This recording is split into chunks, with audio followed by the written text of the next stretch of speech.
Well, they say that the biggest problem in America is that we trust everybody else and use everybody else for the outsourcing of gas, oil, and stuff of that nature. But, you know, I thought that's what the war was about. I thought we was over there in Iraq and Iran and all that stuff for the oil so we could stop depending on them. But obviously we be depending on BP as well, so. Now I'm looking at Obama. Kingpin. Obama the man, we know he the president now. Kingpin.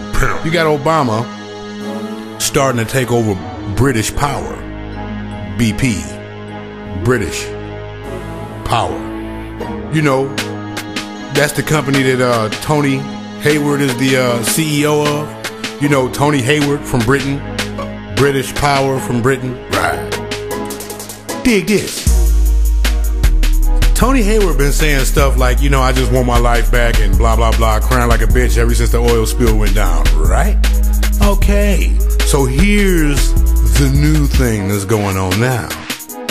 Bob Dudley, aka Robert, is now taking over with Tony Hayward from Britain, you know, for British Power, you know, Britain. You've been right. Yeah, he's taking over for that guy.